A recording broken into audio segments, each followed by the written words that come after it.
Өткөн парламенттик шайлоо алдында көпчүлүк партиялар сизге сунуштар менен келгени белгилүү. Алар сиздин аркаңызда турган чоң электоратка ээ болмок. Кыргызстандагы саясий стабилдүүлүктүн туруксуздугуна улам сиз алардын сунушунан баш тарттыңызбы? Деги эле сиз келечекте өзүңүздү саясаттан көрө аласызбы? Рахмат.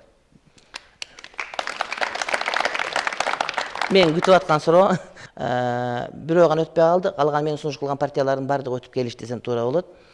Мен эмне үчүн барган жокмун? Мен молдолор саясатка катышса болбойт деген идеяны же пикирди карманган үчүн эмес. Мен эгерде мен ошол жерге кайсы бир партиядан барсам, анда адамдар таңдашып, башка партиялар башка бир молдолорду өздөрүнүн сабына чакырмак, анткени ошол мусулмандардын добушун бөлүп алуу үчүн. Билесиңер, бизде азыр ошол молдолордун бардыгы илимдүү эмес, ар кандай пикирлерди карманышат.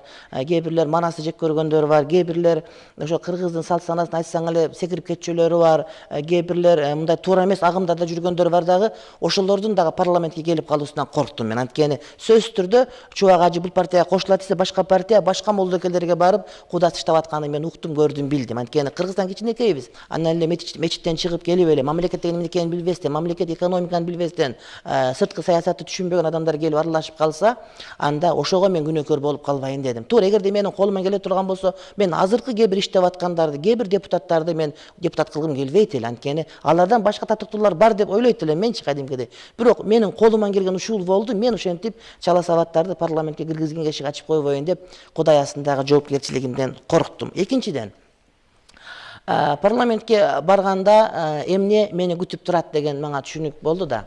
Мага айтышты, эркин микрофон деп айтышты. Мен айттым, азыр Кыргызстанда эң көп сүйлөгөн балки мен болушум керек. Айтор жума сайын 5-6 саат түз эфир, жумасына 12-13 саат продукция ошол элге тартуулап атабыз. Демек, ал маселеде депутат болбосоң деле сенде мүмкүнчүлүк бар. Демек, барганда эмне үчүн бардың деген суроо келип чыгат экен.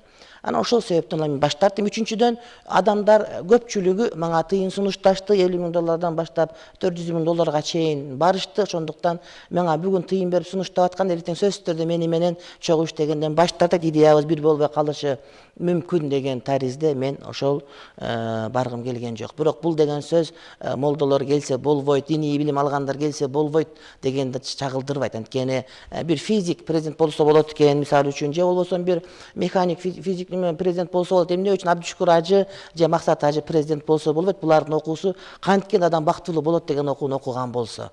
Бул Кыргызстандын жарандары кадимкидей толуктурду укугу бар. Мен ошондуктан баш тарттым. Ага мен өкүнбөйм.